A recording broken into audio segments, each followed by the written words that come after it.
주가는 좀 변동폭을 크게 하면서 움직일 개연성들이 좀 있는 것 같고요.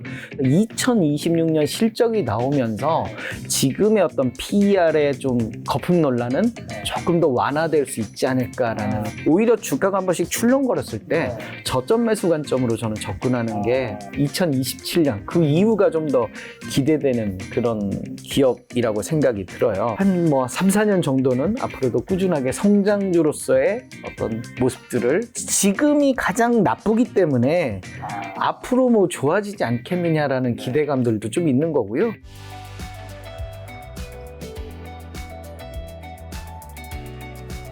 자, 오늘 이제 작가님과 2차 전지를 중심으로 많은 질문 좀 드려볼까 하는데, 그전에 이제 시장에서 제가 궁금한 것도 몇 가지 좀 질문 드려볼까 해요. 네. 지난 9일 이제 한국거래소 따르면 이달 거래대금 상위 10종목에서 비 2차 전지 종목의 수가 4개로 지난달 대비 2배 늘어났다고 나오더라고요. 지금 이제 여러분들 이미지에서 7월달과 8월달 거래대금 상위 10개 종목이 이제 보이실 텐데, 이런 현상 어떻게 보세요? 일단 코스피하고 코스닥 그 상위 10종목을 보시면은요.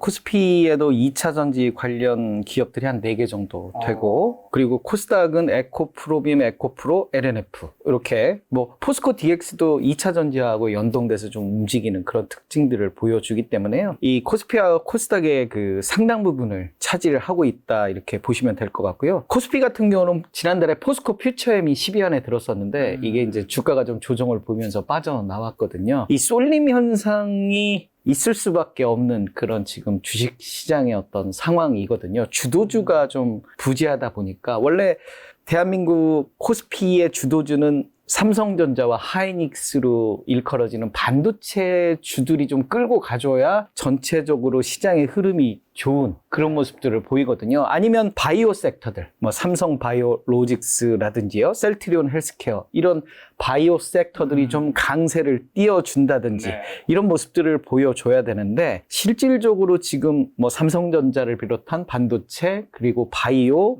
여기 현대차, 네이버, 이런 그 시가총액의 상위 기업들의 어떤 주가가 좀 지지부진하다 보니까 단기적으로 거래량 쏠림이 있을 수밖에 없는 그런 상황이 됐고요. 다만 그런 쏠림 현상이 이제 새로운 그 이슈들이 발생되면서 옮겨가게 되고, 그러면서 이제 빈틈들을 좀 노린 게 아닌가. 그래서 이런 현상들은 저는 이제 4분기 들어서면서 반도체 시장이 조금씩 더 좋아진다고 하면 이런 집중화 현상은 조금 완화되지 않을까라는 생각이 들고요. 아무래도 2차 전지에 몰렸던 돈들이 다른 쪽으로 이제 조금 흩어질 수 있는. 이제 선거를 우리가 예를 들면 기본적으로 고정표들은 있어요.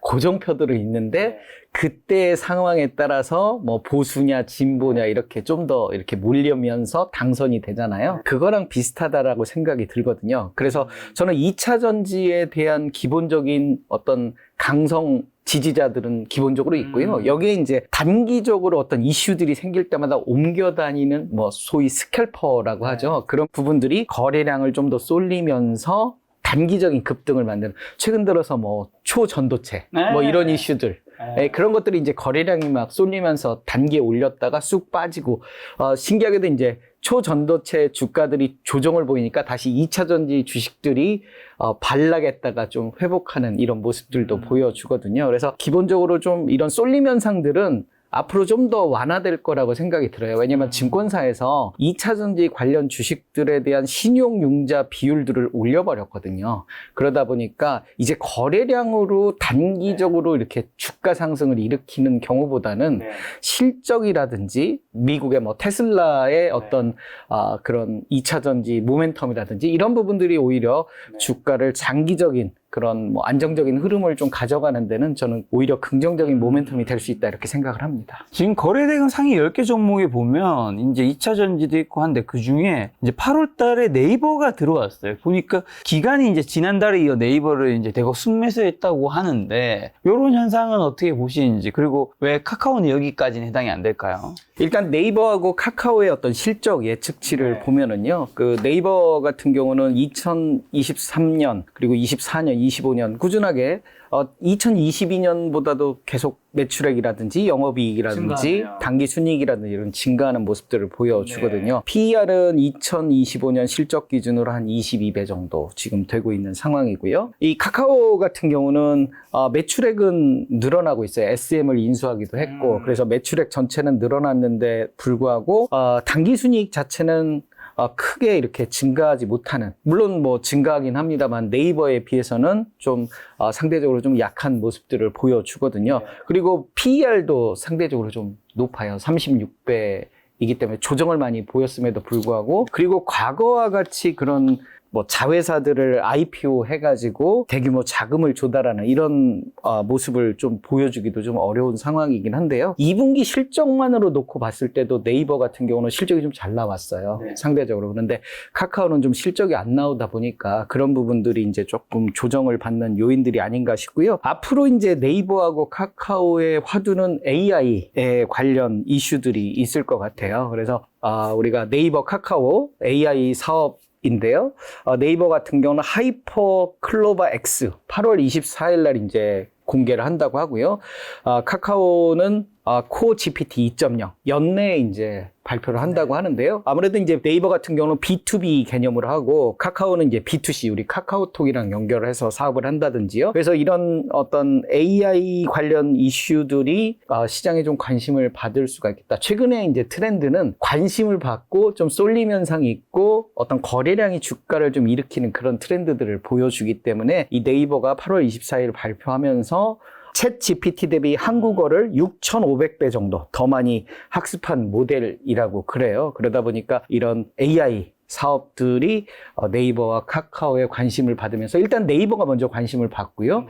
후속으로 카카오도 그런 관심을 받으면서 어떤 주가의 모멘텀들을 일부 가져가지 않을까라고 생각이 들어요. 시장에 지금 뜨거운 화두가 AI 이슈들이 있잖아요. 그렇죠. 거기에 부합하는 모습들도 좀 보이기 때문에 저는 충분히 이런 부분들이 주가의 긍정적인 모멘텀이 될 거다라고 생각을 하고요. 최근 들어서 그 네이버하고 구글의 어떤 그 검색 점유율 추이를 보면 구글이 굉장히 많이 따라오고 있거든요. 그래서 네이버가 거의 시장을 지배한다라고 생각을 했는데 이 격차들이 계속 줄어들면서 네이버 입장에서도 지금 시장을 지키기 위한 이게 우리나라인 건가요? 그렇죠. 네. 네이버와 구글 웹 검색 점유율 추이가 서울신문 자료인데요. 점점 이제 구글의 어떤 원래 우리나라가 구글이 좀 제대로 장악을 못하고 있었는데. 그렇죠. 유일하게 이제 검색 섹터에서 구글이 그동안 장악을 못했는데 이런 부분들이 점점 줄어들면서 네이버도 사실 어떤 지금 위기 속에 있거든요. 그래서 이 AI 관련 이런 부분들로 좀 늦었어요. 실은 늦었지만 이제 그런 부분들이 도입이 되면서 좀 시장에 관심을 받지 않을까라는 기대를 좀 하고 있습니다. 그리고 국내 자산운용사가 인공지능, 의료 등 바이오 쪽 요즘 좀 관심 많이 가지고 있다고 하는데 그런 현상은 좀 어떻게 보세요? 일단 최근 들어서 바이오 관련 ETF들이 많이 출시를 하고 있어요. 주가도 많이 좀 저렴해졌고 그리고 또 어떤 이 2차 전지 중심의 시장에서 소외된 그런 바이오 섹터들이 이제 금리 인상의 마무리 시점에서 관심 가질 만한 섹터들이 이제 바이오 섹터들. 아무래도 실적 대비해서 좀 주가의 버블 현상이 큰 그런 위험 자산 중에 하나잖아요. 그래서 바이오들이 이제 금리의 인상의 종료 시점에서 관심받을 그런 이슈들이 생겼고요. ETF들이 막 많이 생기다 보니까 패시브 자금들이 많이 들어올 수 있거든요. 그래서 그런 부분들이 하반기에 바이오가 2차 전지 쏠리면서 하나의 관심 대상이 될 수 있는 최근 들어서도 한번 그 2차 전지 쏠림이 좀 완화되면서 바이오 기업들의 주가 상승도 가져왔잖아요. 그래서 주요 바이오 기업들의 어떤 그 실적도 긍정적인 기업들이 많이 있어요. 유한양행 같은 경우도 우리가 보면 2023년과 24년, 25년 이렇게 실적들을 보면 꾸준하게 성장하는 모습들을 보여주고 있거든요. PER도 한 30배 정도 지금 되고 있는데요. 보통 바이오 기업들의 PER이 좀 높은 점을 감안을 할 필요도 있고요. 그래서 우리가 바이오 투자를 함에 있어서는 적자 기업들은 좀 주의해야 되거든요. 임상실험 이슈들만을 우리가 가지고 좀 투자를 하다가 임상 실패를 하게 되면 답이 없는 경우들도 많이 있거든요. 그래서 유한양행 같은 경우는 안정적으로 배당도 주고 그 다음에 실적 개선세도 뚜렷하기 때문에 이런 부분들을 좀 주목할 필요가 있고요. 10월 달에 그 임상 결과를 하나 공개를 한다고 그래요. 폐암 신약. 그래서 10월 달에 어떤 폐암 신약에 대한 그런 결과치가 발표가 되면 연매출 수조 원대 블록버스터급 약이 나오는 거 아니냐, 그런 기대감들도 좀 있고요. 그래서 유한양행도 어떤 실적 측면에서 네. 주목해볼 바이오 기업이라고 생각을 합니다. 그리고 한미약품, 최근 들어서 비만 관련 약 개발이 또 관심을 받으면서 주가 상승 폭이 컸는데요. 그동안 많이 좀 상속세 이슈로 많이 내리기도 했고요. 그래서 한미약품 같은 경우도 한미 사이언스와 함께 실적 개선세가 좀 뚜렷한 그런 바이오 섹터예요. 매출액도 꾸준하게 2020년부터 꾸준하게 매출액도 늘어나고 있고요. 순이익도 계속 증가하는 그런 모습들을 보여주고 PER도 한 24배 정도 되니까 바이오 섹터들이 보통 한 30배 이상들을 가지고 있으니까요. 이런 부분들도 저는 좀 긍정적인 모멘텀들이 있다라고 생각을 하고요. 삼성 바이오로직스, 우리가 삼성 바이오로직스 같은 경우 끊임없이 지금 송도에 이 투자도 하고 그 매출 규모도 늘려가고 있는 모습들인데요. 공장이 늘어날수록 매출액이 늘어나고 그만큼 실적 개선이 꾸준하게 이루어지는, 그래서 2019년부터 보면 매출액이 계속 증가를 하는 모습들을 한 7년 정도 보여주고, 그거에 따른 어떤 실적 개선세, 물론 2022년과 2023년은 당기순이익이 좀 정체를 보이죠. 그러면서 주가가 한 1년 정도는 좀 정체를 보였는데요. 내년 그리고 내후년에는 더 이렇게 그 순이익이 증가하는 모습들, 그리고 앞으로 지어지는 공장들이 계속 늘어나기 때문에요. 꾸준하게 장기적인 관점으로 우리가 지켜볼 그런 기업이 아닌가라고 싶고, 그만큼 이제 시장에서 좀 높은 PER을 받고 있는 그런 부분들도 있다라고 보시면 될 것 같아요. 셀트리온 같은 경우는 최근 들어서 이제 그 셀트리온 제약 등과 함께 이렇게 그 합병 이슈들이 좀 있죠. 그동안 주가가 상당히 좀 안 올라서 좀 속상해한 분들이 계실 텐데요. 매출액이나 당기순이익은 좀 증가하는 모습들을 계속 앞으로도 보여주긴 해요. 다만 이제 과거와 같은 폭발적인 그런 성장세를 보여주기에는 조금 아쉬움이 조금 있는 부분들은 있거든요. 그래서 그럼에도 불구하고 이렇게 어느 정도는 좀 성장성을 가지는 아직은 모습들을 좀 보여주니까요. 이런 부분들을 좀 감안을 해서 실적이 개선되는 그런 바이오 섹터들 중심으로 좀 봤으면 좋겠다. 왜냐? 바이오 ETF들이 이렇게 생기면서 그 시가총액 상위의 그런 바이오 기업들을 패시브 자금들이 계속 끌어들이는 그런 모습들을 앞으로 보여줄 거거든요. 그래서 지금 경쟁적으로 바이오 ETF들을 막 시장에 내놓고 있기 때문에 그런 패시브 자금들이 하반기에 이런 바이오 우량 기업 중심으로 매수세를 이어갈 것이다. 그런 부분들도 좀 고려를 해보셨으면 좋을 것 같고요. 그래서 저는 이제 그 바이오 기업 중에 추천할 섹터를 피부 미용 쪽을 좀 추천을 드리고 싶어요. 그러니까 바이오 ETF에 패시브 자금이 들어올 그런 실적 개선 중심의 대형 바이오 섹터들도 좋지만 피부 미용 시장들이 굉장히 크게 성장할 거라고 그러거든요. 그래서 글로벌 미용 기술 시장 규모가 2021년 120조 원 정도 되는데요. 2030년에는 330조 원, 한 3배 정도 앞으로 성장을 할 거다. 연평균 15% 정도의 고성장을 이룰 것이다. 그리고 특히 이제 중국 시장을 우리 피부 미용하는 섹터들이 많이 진출을 못 했거든요. 근데 중국이 이제 경제 성장도 되고, 그 다음에 사람들이 좀 살만하면 이제 피부 미용에 관심을 갖게 되잖아요. 그래서 아직 중국에 많이 진출을 못 했기 때문에 오히려 이런 부분들이 중국에 진출하면서 시장이 커질 수 있는 이슈들이 있어요. 그래서 이 피부 미용에 대한 섹터들도 상대적으로 PER도 낮은 편이었거든요. 그래서 관심을 좀 가질 수 있는 그런 중요한 섹터다라고 생각을 하고요. 비올 같은 경우도 보시면 2023년, 2024년, 2025년 계속 이 실적들이 늘어나는 이런 모습들을 보여주는데요. PER 같은 경우는 한 12배 정도로 그렇게 높은 편은 또 아니거든요. 그러니까 이게 어떤 제약회사 PER들보다는 이 피부 미용하는 PER들이 좀 낮아요. 상대적으로 그 신약 개발에 대한 어떤 기대감, 이런 부분들이 주가를 더 끌어올리기 때문에, 하지만 실적이 꾸준하게 늘고 있고, 그런 부분에 대해서 PER이 상대적으로 낮다라는 측면도 우리가 좀 감안을 해볼 필요가 있는 거죠. 원택 같은 경우도 비슷한데요. 우리가 보면 2023년에 1200억대, 그리고 2025년 때는 2300억대. 그러니까 올해 대비해서 한 2배 정도 이렇게 2년 후에 커지는 거거든요. PER 같은 경우는 한 12배 정도 되고요. 그렇기 때문에 성장성 측면에서 바라볼 중요한 바이오 섹터가 아닐까라고 생각을 합니다. 우리가 이제 그 신한 자산 운용에서요, 솔 의료기기 소부장 FN ETF가 이제 출시가 돼요. 그래서 의료기기에 대한 이 관련 주들에 대한 패시브 자금들이 이렇게 들어올 거거든요. 그래서 여기에 들어가는 상위 한 10개 섹터들도 우리가 주목을 좀 해볼 필요가 있겠다. 그래서 오늘 우리 촬영하는 날에도 이 강력하게 오른 종목들이 많이 있거든요. 그래서 기업 규모는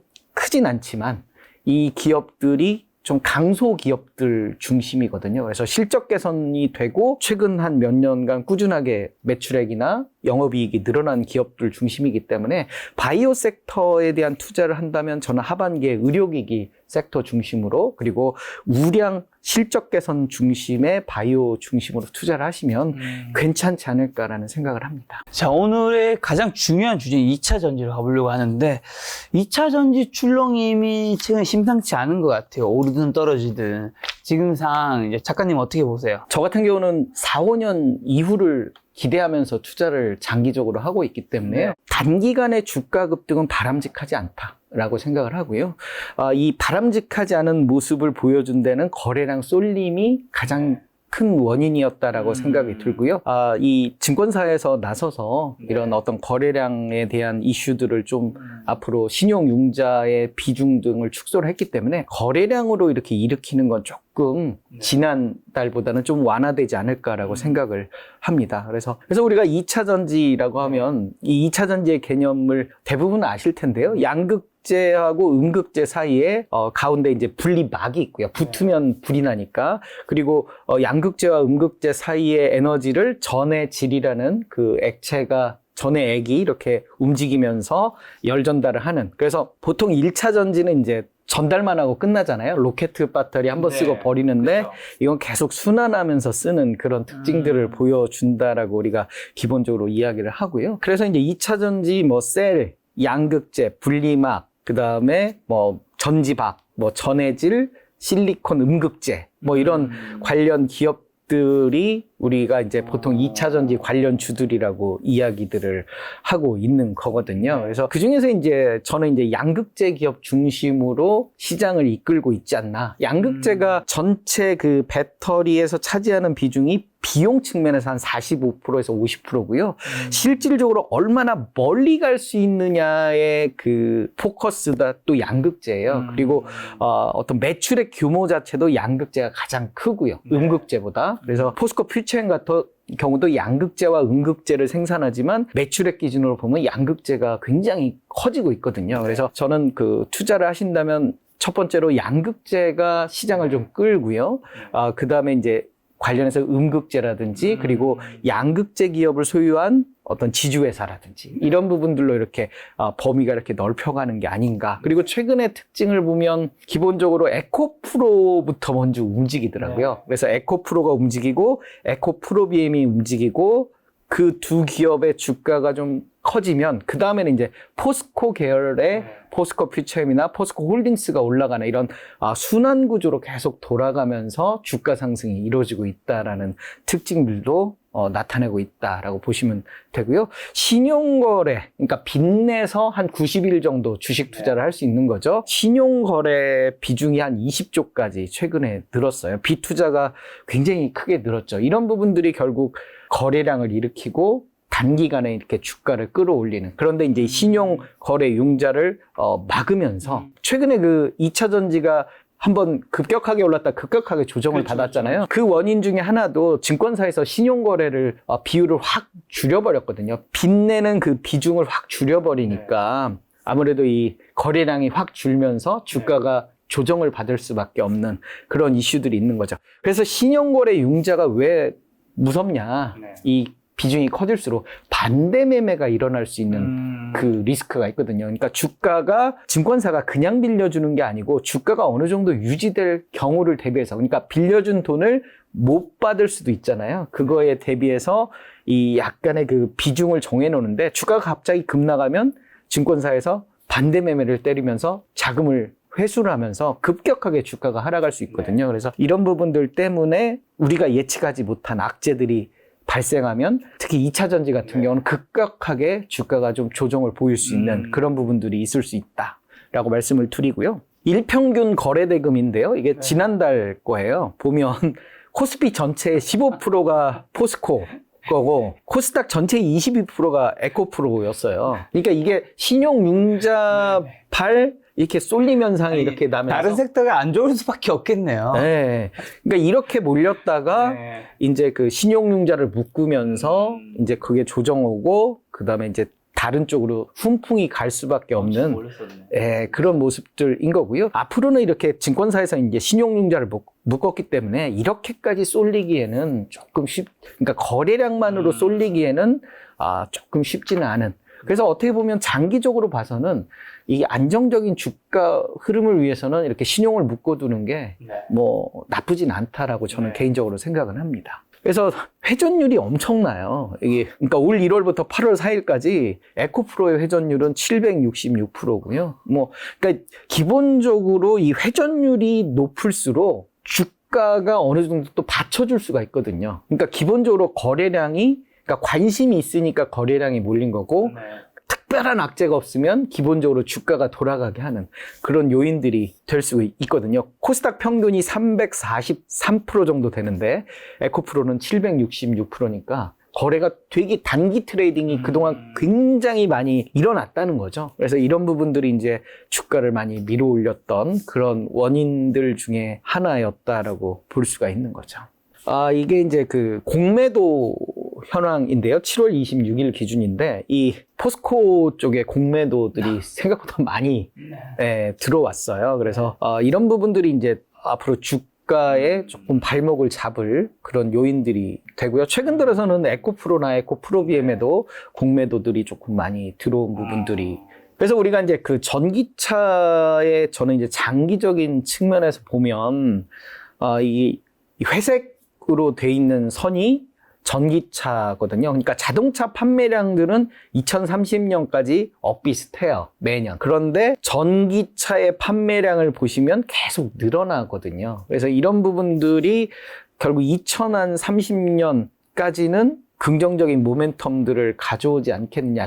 시장 침투율을 한 50% 정도 보거든요. 그러니까 2030년 보면 이 자동차 판매량의 한 50% 정도가 전기차가 판매되는 그런 상황이 되거든요. 그러면 이제 한 2030년 되면 이제 좀 뭐 2차 전지 부품 기업이라든지 전기차 판매 기업이라든지 가격 경쟁으로 승부하는 그러니까 공급이 수요보다 포화되는 그런 상황들이 이제 2030년 넘어가면서 발생이 될 것 같고요. 그래서 저는 한 2028년이나 2029년 정도 되면 좀 정리를 해볼까 뭐 그런 생각입니다. 다만 이제 그 전까지는 그래도 공급자 우위에 좀 시장으로 유지가 될 수 있지 않을까. 계속적으로 시장의 파이는 커지니까요.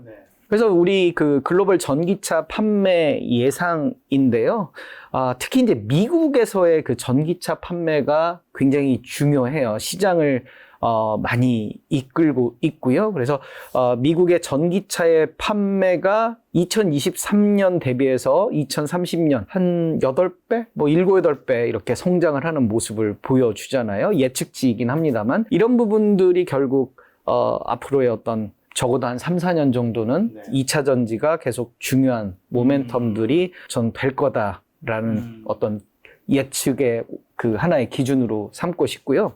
지난해 그 미국에서의 전기차 판매 비중이 6%예요. 바이든 정부에서 67%니까요. 9배 정도. 앞서 우리 데이터에서도 9배 정도 이렇게 늘어나는 걸로 예측을 했잖아요. 그래서 이런 부분들이 우리가 우려하는 그 2차 전지 기업들의 어떤 경쟁 과열 그리고 단가가 옛날에 태양광 이슈처럼 이 공급이 너무 많아져서 단가가 훅 떨어지는 그런 현상들이 발생되는 거 아니냐라는 우려감들이 있는데요. 저는 뭐 한 3, 4년 정도는 앞으로도 괜찮지 않을까라는 기대감이 있고요. 일단 지난해 그 미국의 전기차 시장의 65%는 테슬라가 차지를 했는데요. 테슬라 입장에서는 이 시장 점유율을 계속 유지하는 게 하나의 앞으로도 관건이 될 것 같아요. 그래서 우리가 전기차 보면 이 배터리를 이 밑에다 이렇게 깔거든요. 그래서 이 밑에다 이 깔면서 부피를 계속 줄여가면서 열효율은 계속 높여가면서 이렇게 이제 하려는 그런 모습인 거죠. 국내 양극재 기업들 캐파로 공급 가능한 전기차 대수, 이게 증권사 리포트인데요. 여기 보면 이 국내 양극재 기업들의 어떤 캐파하고 그 다음에 글로벌 전기차 판매 비중 이렇게 보면 한 2027년 정도 되면, 그리고 2025년 정도 되면 뭐 이게 좀 엇비슷하지 않냐, 그래서 약간 포화가 오는 거 아니냐, 그런 좀 우려감을 나타내는 그런 리포트들도 있긴 해요. 그런데 이제 저는 뭐 이런 부분들도 긍정적, 뭐 그럴 수 있다라고 보지만, 일단 그 미국 시장의 어떤 파이, 이런 규모들을 봤을 때는 앞으로도 꾸준하게 좀 늘어나지 않을까, 예, 그런 기대를 합니다. 그래서 양극재 기업들 입장에서 가장 중요한 게 리튬 가격이더라고요. 그렇죠. 그래서 리튬 가격을, 그러니까 보통의 경우에는 그 원자재 가격이 오르면 기본적으로 판매하는 회사들은 좀 부담을 갖잖아요. 예를 들면 제빵 회사에서 밀가루 가격이 오르면 부담을 갖는데, 이 양극재 기업들은 부담이 전혀 없어요. 왜냐하면 리튬 가격이 오르면 오른 만큼 그거를 가격에 전가해서 지금까지는 가격 우위를 보이고 있거든요. 그러다 보니까 여기 리튬 가격이, 여기 보시면 리튬뿐만 아니라 대부분의 이제 원자재들이 이렇게 올랐어요. 그 중심에는 또 이 인플레이션과 우크라이나 전쟁이 있었고요. 그러면서 이렇게 오르면서 단기적으로 또 매출액이 확 뛰었죠. 그런데 이제 그 이후에 이제 2022년 말부터 이렇게 이제 리튬 가격이 좀 조정을 보이면서, 이제 이때 사둔 그 원자재를 비싸게 샀을 거 아니에요? 이런 부분들이 이제 최근 들어서 좀 그 양극재 기업들의 2분기 실적을 조금 이렇게 깎아내리는 그런 원인이 좀 됐고요. 지금은 이제 좀 급락했다가 조금 조정을 보이는 그런 모습들도 보여서, 앞으로 이 리튬 가격의 어떤 변동성, 이런 부분들이 양극재 기업의 어떤, 그러니까 매출액은 늘어나는데 그런 어떤 실적이라든지 이런 부분들에 좀 영향을 주는 부분들이 있을 것 같습니다. 하나만 더 하자면요. 여기 보시면 그 리튬 가격과 비슷하게 양극재 가격들도 비슷하게 이렇게 움직이거든요. 그러니까 리튬 가격이나 다른 원자재 가격에 같이 연동해서 이렇게 가격이 이렇게 정해진다 보시면 될 것 같고요. 그래서 우리 앞서 언급한 거랑 비슷한 거죠. 리튬 가격과 실제 이제 그 어떤 판매 제품의 그런 가격들 이야기고요. 그래서 이제 개별 기업들 실적 예측치를 한번 보면요. 에코프로 같은 경우는 꾸준하게 이렇게 실적이, 매출액이 늘어나는 모습을 보이거든요. 물론 에코프로비엠의 실적을 거의 대부분 가져오기 때문이기도 한데요. 매출액만 한 2025년이면 15조 가까이 되고요. 영업이익도 1조 한 2천억 정도 되고, 당기순이익도 한 7,500억대 이 정도 되고요. PER은 한 37배 뭐 이 정도 되는데, 사실 지주회사 치고는 좀 높은 편이긴 해요. 지주회사가 보통은 PER이 한 10배 정도 이내에 있긴 하거든요. 근데 2025년 말고 26년, 27년, 28년 이렇게 이제 계속 매출액이 증가하고 영업이익이 늘어날 거다라는 전제로 보면 이 계속 가고 있는 중인 거죠. 그래서 단기적으로는 관심을 많이 받다 보니까 조금 올라온 부분들은 없지 않아 있긴 하죠. 그래서 우리가 에코프로 왜 이렇게 이제 좀 시장에 관심을 받느냐, 이 이제 일원화된 시스템을 갖추고 있다, 수직 계열화라고 이야기를 하는데요. 에코프로도 그렇고 뭐 포스코도 그렇고 상대적으로 수직 계열화가 잘 돼 있다. 보면 그 양극재를 생산하기 위해서 수산화 리튬이라든지요, 전구체라든지 이런 부분들, 그리고 양극재를 다 쓴 다음에 이 폐건전지의 활용이라든지, 그리고 관련해서 어떤 물류라든지 이런 부분들을 전부 이렇게 갖추고 있는 이런 부분들이 이제 수직 계열화가 잘 돼 있는 거 아니냐, 그런 부분들이 상대적으로 시장에 관심을 더 받는 부분이고요. 특히 이제 하반기에 에코프로 머티리얼즈, 전구체, 그러니까 전구체가 양극재 전 단계의 그런 물질이거든요. 수산의 리튬을 가지고 전구체를 만들고 양극재로 이어지는 건데요. 그래서 이 머티리얼즈가 시장에서 뭐 1조에서 한 3조 정도 간다고 하는데요. 이 과연 이제 상장을 하면서 그 투자금을 어느 정도 또 회수를 할 수 있느냐 이런 부분들이 시장에 또 관심을 받는 그런 부분들이 될 것 같고요. 그래서 이제 수직 계열화 이야기인데요. 수산화 리튬 전구체가 이제 에코프로비엠의 양극재가 되는 일원화된 시스템이고요. 에코프로비엠이 이제 에코프로의 주된 자회사인데요. 네. 역시 실적 개선세가 뚜렷하죠. 그래서 당기순이익이 한 7,800억까지, 그러니까 올해 대비해서 2배 이상, 뭐 2배 반 정도 되네요. 그래서 2배 반 정도 2025년에 늘어나기 때문에요. 그만큼 이제 좀 실적 개선세가 2026년, 2027년도 이어질 것이다.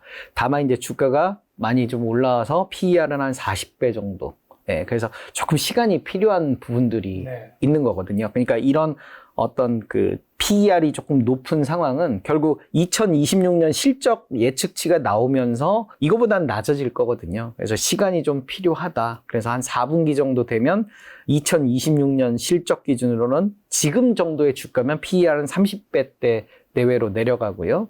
뭐 이런 부분들이 있기 때문에 좀 계속 뭐 2026년, 27년까지 중장기적인 관점에서 접근을 좀 했으면 좋겠다라고 말씀을 드려요. 에코프로비엠 같은 경우는 이제 기본적으로 LNF도 마찬가지고 포스코 퓨처엠도 마찬가지지만 그 생산량이 늘어날 수밖에 없잖아요. 지금 이제 전기차 시장이 커지고 있는 상황에서 그래서 2023년 기준으로 국내에서만 18만 톤 정도를 생산을 하는데 2026년에 가면 국내가 한 23만 톤. 이제 국내는 어느 정도 이제 늘어나기 좀 어려운 그런 상황이고요. 유럽이나 미국이 이제 커지는. 그래서 유럽이 2024년부터 미국은 2025년부터 이렇게 생산량이 늘어나면서 올해 대비 한 4년 후에 한 3배 정도 이렇게 늘어나는. 그러니까 생산량이 늘어나면 결국 매출액이 증가하는 그런 모습을 보여줄 수밖에 없거든요. 그래서 우리가 에코프로비엠의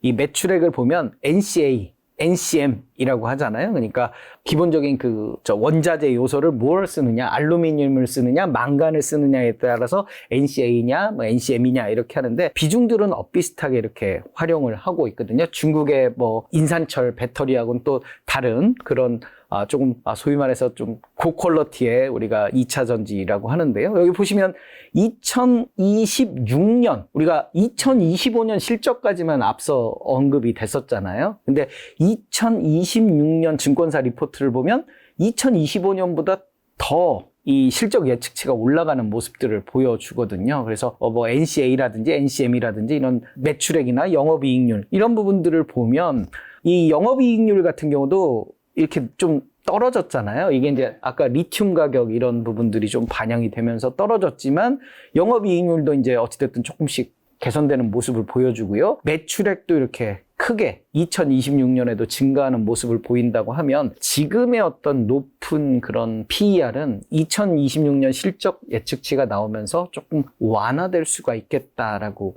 이야기를 드릴 수가 있는 거예요. 그래서 다른 증권사 리포트들도 비슷한 모습들을 보여주죠. 그래서 이렇게 영업이익이 2025년보다 2026년 더 증가하는 모습들을 보여주고요.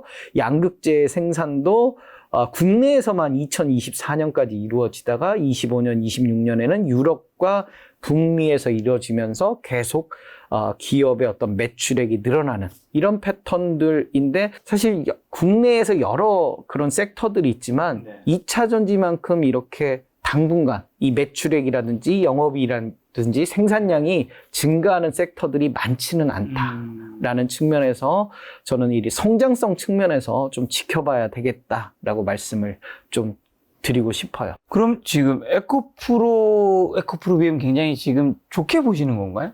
뭔가 이야기 들었을 때 좋게 보신다는 느낌이? 그러니까 이제 장기적인 측면에서 저는 이야기를 드리는 거고요. 단기적으로는 거래량 쏠림. 그러니까 기본적인 저같이 이제 장기적인 관점에서 바라보는 투자자들도 있지만 단기적으로 들어오는 자금들 때문에 주가는 좀 변동폭을 크게 하면서 움직일 개연성들이 좀 있는 것 같고요. 다만 이제 올 하반기 지나면서 2026년 실적이 나오면서 지금의 어떤 PER의 좀 거품 논란은 조금 더 완화될 수 있지 않을까라는 생각을 합니다. 그래서 장기적인 관점에서 투자를 하신다면 오히려 주가가 한 번씩 출렁거렸을 때 저점 매수 관점으로 저는 접근하는 게 오히려 낫지 않을까라는 말씀 말씀도 드리고 싶어요. 그리고 에코프로가 이제 8월에 MSCI 편입 있잖아요. 그렇죠. 그게 며칠이었죠? 8월 11일이니까요. 네, 저희 촬영하는 그 다음 날인데요. 아무래도 이제 보통의 이제 그 지수 편입은 이런 특징을 보여요. 지수 편입 전에 패시브 자금, ETF라든지요, 펀드라든지요, 이런 자금들이 들어오고요. 지수 편입이 끝나면 오히려 공매도 전략들이 많이 나오거든요. 그래서 그동안 주가가 많이 이 패시브 자금들이 인위적으로 무조건 이렇게 편입을 하다 보니까 주가가 막 올라왔을 개연성들이 높거든요. 그러면 어떤 기업의 가치 수준으로 맞추기 위해서 공매도 전략으로 주가가 이렇게 다시 조정을 보이는 게 일반적인 특징이기도 하거든요. 그래서 11일 이후에 과연 또 이 패시브 자금들이 이미 마치고 공매도가 또 많이 들어올 거냐, 그 부분들은 한번 좀 지켜볼 필요는 있을 것 같아요. 단기적으로는 조금 변동성이 좀 커질 개연성들도 좀 있고. MSCI 편입 다음에 나올 수 있는 호재는 좀 어떤 게 있을까요? 일단은 황제주잖아요. 100만 원이 넘었기 때문에 이 100만 원 주가를 계속 유지를 할 거냐, 100만 원대의 주가를 유지하면서 관심을 계속 받을 거냐. 저는 뭐 무상증자라든지 아니면 액면 분할이라든지 이런 가능성들도 좀 열어놓을 필요가 있을 것 같기도 하거든요. 그러니까 100만 원짜리가 5대1 액면 분할을 하면 20만 원대가 되는 거고요. 무상증자를 예를 들면 뭐 한 3주를 준다고 하면 한 30만 원대로 떨어지는 거고요. 그런 부분들이 이제 우리가 착시 효과를 좀 일으킬 수 있기 때문에 그런 어떤 재원도 충분히 있거든요. 무상증자를 할 수 있는 잉여금도 충분히 있기 때문에 그런 부분들을 하나 기대해 볼 만 하고요. 두 번째로는 그 자회사 상장 부분들이 또 관심을 받을 수 있는 부분이고, 자회사가 상장을 하려면 아무래도 이 2차전지 관련 기업들의 주가가 좀 높아져야, 피어그룹 비교 대상 기업들의 주가가 높아야 공모가가 높아지는 그런 특징들이 있거든요. 그렇기 때문에 기업 에코프로 입장에서도 주가가 좀 높은 게 좋은, 그렇다라고 하면 주가를 조금 높여줄 수 있는 그런 요인들은 뭐 앞서 언급했듯이 액면 분할이나 무상증자, 그리고 빠른 그 자회사 상장, 이런 부분들을 좀 기대할 수 있는 거죠. 무엇보다 중요한 건 실적. 예, 그 부분이 가장 우리가 지켜봐야 될 부분이고요. 아마 앞으로도 계속 이 시간이 지나면서 대규모의 어떤 계약 체결, 이런 부분들도 좀 더 기대해 볼 수 있지 않을까 싶습니다. 제가 어디서 찾아보니까 작가님 계좌의 절반을 담은 주식이 있다고요? 저는 이제 그 2차 전지 중심으로 2021년부터 투자를 좀 저도 하고 있고요. 그래서 저는 이제 양극재 기업 중심으로 양극재 중심. 네, 투자를 하고 있습니다. 양극재라고 하면 이제 대표적인 기업은 몇 개 안 되잖아요. 그렇죠. 에코프로비엠, 포스코 퓨처엠, LNF, 그리고 코스모 신소재, 또 LG화학, 뭐 이런 기업들이 이제 양극재 기업들이고요. 우리가 이제 에코프로 그룹들을 봤으니까 다음번에 이제 포스코 그룹들을 한번 또 볼까요? 최근 들어서 개미 투자자들이 가장 또 몰려있는 곳들이 포스코 그룹들이더라고요. 그래서 포스코 홀딩스 같은 경우에는 사실 저는 2025년보다 2026년, 2027년 그 이후가 좀 더 기대되는 그런 기업이라고 생각이 들어요. 왜냐하면 리튬의 본격적인 생산, 이런 부분들이 이제 그 이후에 발생이 되기 때문에 포스코 홀딩스 같은 경우는 이제 2025년 실적 기준으로 PER은 한 12배 정도 되거든요. 그래서 이 지주회사잖아요. 그리고 한 3분의 2 정도는 철강으로 지금 매출이 일어나고 있기 때문에 PER 12배, 2025년 기준으로 보면 이제 조금 올라와 있는 그런 상태라고 볼 수 있는 거고요. 그래서 이제 포스코 홀딩스 같은 경우는 포스코, 철강 회사인 포스코, 그리고 리튬 회사인 포스코 아르헨티나, 그리고 포스코 필바라 리튬 솔루션. 이름이 되게 좀 길어요. 그래서 한 82% 정도 지분을 갖고 있고요. 나머지 이제 상장사로 퓨처엠, 인터내셔널, DX, 뭐 이런 기업들도 가지고 있는 그런 지주 회사인 거죠. 그래서 우리가 포스코 홀딩스의 사업 부문별 그런 영업이익을 보면 2023년 보면 파란색이 철강이에요. 철강이 한 3분의 2 정도 섹터를 차지를 하고 있는데, 철강의 비중이 이제 2025년 들어서면서 비중이 조금 낮아지는, 대신 그린 인프라, 뭐 그린 머티리얼즈, 이 그린 머티리얼즈가 아무래도 리튬 뭐 이런 섹터겠죠. 그래서 그런 비중들이 이제 점점 커져가는, 그러니까 기존의 철강 중심의 회사가 이제 2차 전지 관련 뭐 소재나 자회사들의 어떤 실적을 받는 그런 모습으로 점점 변해간다라고 보시면 될 것 같아요. 그래서 지금 현재보다는 한 3, 4년 후부터의 모습을 기대를 하고 투자를 하시는 게 아닌가 싶은 모습입니다. 그래서 이 증권사들의 어떤 실적 예측치 산출 내역인데요. 여기 보시면 뭐 왼쪽 보시면 이 철강 회사와 2차 전지 그 소재 회사의 어떤 기업 가치를 엇비슷하게 보고 있다는 거죠. 그러니까 목표 주가가 74만 원인데요. 그 어떤 근거를 볼 때 철강과 2차 전지의 비중을 5대5 정도 이렇게 보는, 그리고 나머지 이제 뭐 자회사들의 어떤 비중도 반영을 하지만요. 여기도 보시면 철강과 리튬 사업을 거의 비슷하게 이렇게 보면서 이렇게 목표 주가 74만 원을 제시를 하고 있거든요. 그렇기 때문에 앞으로 이 3분의 2 정도의 철강 산업은 점점 비중이, 그러니까 철강 사업이 이렇게 축소되는 게 아니라 리튬 사업이 커지는 거죠. 그렇게 되면서 이 비중이 한 5대5 정도 가는 그런 모습을 보이지 않겠냐라고 말씀을 드리고요. 이 경우 같은 경우는 이제 뭐 리튬의 비중을 조금 낮춰놨지만 포스코 퓨처엠의 비중을 상당히 높여놓으면서 전반적으로 그 철강의 비중은 갈수록 좀 줄어드는 게 아니냐. 이렇게 목표 주가는 비슷비슷해요. 75만 원, 뭐 74만 원 이렇게 되어 있는데 어찌됐든 철강보다는 철강 이외의 기업으로 갈수록 변해간다라고 보시면 될 것 같고요.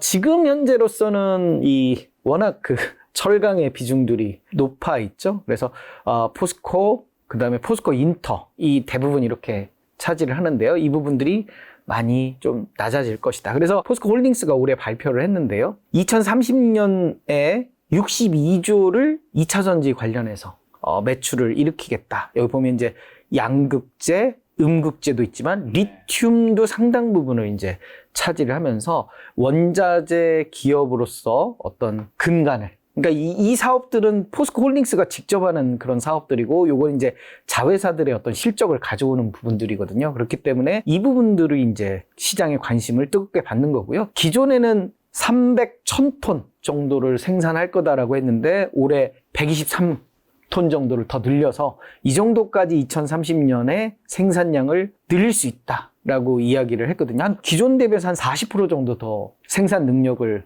확대하겠다라고 공격적으로. 양극재 같은 경우도 610 1000톤에서 1000톤이죠. 그렇게까지 크게 올리겠다. 그래서 포스코 그룹의 2차 전지 소재 사업 그 매출액이 꾸준하게 이렇게 늘어나는 거죠. 2023년에 5조 원대 조금 넘는 건데 이 62조니까 한 9년 사이에 한 10배 정도 늘어나는 거네요. 그래서 이런 부분들이 결국 포스코 홀딩스에게는 긍정적인 모멘텀이 될 것이다 라고 기대를 하는 겁니다.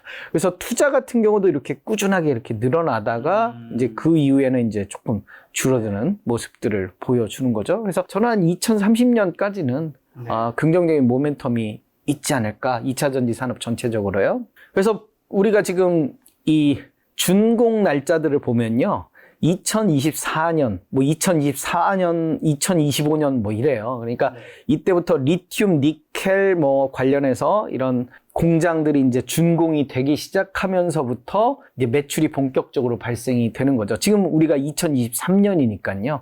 내년 이후부터는 이제 실적들이 좀 더 잡히고 그런 부분들이 주가에 긍정적인 모멘텀을 가져다 줄 거다라는 거고요. 여기 이제 그 수산화 리튬 우리가 생산량인데요. 2023년 거의 뭐 크게 비중이 없다가 2030년이면 지금 대비해서 한 30배 정도 늘어나는 거고요. 2025년에 영업이익이 7조 정도 되거든요. 그런데 2030년에 이 리튬만 가지고 영업이익이 7조 정도 되거든요. 그러니까 2025년에 우리가 이 7조 중에 한 1조 4천억 정도는 리튬에서 나오는 거거든요. 그런데 2025년이네요. 그런데 이제 2025년보다 한 5년 더 지나면 한 5배 정도 되나요? 그 정도 이제 또 이 리튬의 어떤 영업이익이 더 늘어나는 거죠. 그렇기 때문에 우리가 지금 2023년이잖아요. 지금 현재로서는 리튬의 어떤 실적을 포스코 홀딩스에서 반영하는 게 미미한데 한 2025년 되면 이제 좀 늘어나고 2030년 되면 더 커지는. 그렇기 때문에 장기적인 관점에서 투자를 좀 고민해 볼 필요도 있겠다라고 말씀을 드릴 수 있는 거죠. 그래서 우리가 그 중장기적인 어떤 비중들을 보면 앞서 언급했던 거랑 비슷해요. 리튬 같은 경우도 2024년 대비해서 한 2030년 한 10배 정도 이렇게 늘어나는 모습들을 보여주니까요. 우리가 내년 이후로 한번 지속적으로 포스코 홀딩스의 실적 개선을 지켜볼 필요가 있겠다라고 말씀을 드리고요. 그 다음에 이제 자회사 포스코 퓨처엠, 양극재 회사죠. 우리가 보면 PER이 에코프로비엠이랑 비슷해요. 원래는 에코프로비엠이 먼저 치고 나갔다가 이 포스코 퓨처엠이 지난달부터 또 뜨겁게 시장을 달궜잖아요. 매출액 보면 에코프로비엠이 매출액은 조금 더 크죠. 그렇지만 이제 당기순이익 보면 비슷해요. 7,300억 정도로. 그 이유가 이제 포스코 퓨처엠의 특히 그 계열사들이 가져오는 그 원재료의 단가 이런 부분들이 훨씬 높기 때문에 영업이익률이 상대적으로 좀 높은 거죠. 그런 부분들이 결국 그 매출액은 조금 적은데 당기순이익은 높이 보는. 그래서 증권사들이 이런 부분들을 포스코 퓨처엠을 좀 긍정적으로 보는 모습들인 것 같고요. PER은 역시 이제 에코프로비엠과 비슷하게 좀 높은데 이건 이제 시간이 좀 해결을 해줄 거다. 라고 생각을 하고요. 우리 이제 그 포스코 퓨처엠의 실적 추이 보면 양극재 비중이 굉장히 크죠. 원래는 포스코 퓨처엠이 음극재 중심의 회사였는데 양극재를 생산을 하면서 이 양극재도 같이 하는 모습들을 보여줬는데 2022년에서 2023년 그리고 2025년 이렇게 올해 대비해서 한 3배 정도 이렇게 매출액이 늘어나는 그런 모습들을 보여주는 그런 자료입니다. 그래서 계속 이렇게 성장성이 당분간은 보여지는 모습들, 그런 부분들이 주가 상승세를 그동안 끌고 오지 않았나 싶고요. 이게 이제 그 내재화율인데요. 보면 전구체가 이제 그 양극재 전 단계 그 물질이잖아요. 여기 보면 포스코 퓨처엠이 2027년에 내재화율이 한 43%. 그리고 에코프로 쪽이 한 33%, 그리고 LG화학이 21%, LNF가 한 14% 정도 되거든요. 그래서 이런 부분들 때문에 포스코 퓨처엠의 영업이익률이 굉장히 높은 거고 같은 매출액이더라도 상대적으로 당기순이익이 더 높을 수 있는 그런 요인들이 아니었나 싶고요. 여기서 이제 재밌는 거는 LNF가 거의 내재화율이 없어요. 그래서 이런 부분들 때문에 결국 좀 최근 들어서 주가가 좀 재미없는 그런 모습들을 보여주지 않았나 싶고요. 뒤늦게나마 이제 각종 그 합자 회사를 통해서 내재화율을 좀 올리고 있어요. 그래서 저는 이제 오늘 LNF에 대해서도 또 말씀을 드릴 건데요. 이런 부분들 이렇게 올라오는 부분들도 LNF의 장기적인 측면에서 좀 주목할 필요가 있겠다라고 말씀을 드려요. 그래서 우리 그 포스코 퓨처엠의 양극재 생산 능력, 에코프로 같은 경우는 이렇게 장기적인 2030년까지 어떤 모습들, 로드맵들이 아직 나오진 않았는데, 포스코 퓨처엠은 이 로드맵들이 이 증권사 리포트 등을 통해서 나왔어요. 그래서 2023년에 155 정도의 그런 생산 능력인데, 2030년이면 1000, 단위는 1000톤이고요. 그래서 이게 한 8배 정도 이렇게 늘어나는. 그러니까 우리가 2025년 실적까지만 지금 증권사 리포트에 나왔는데 2025년 이후에도 계속 성장을 하는 거죠. 그래서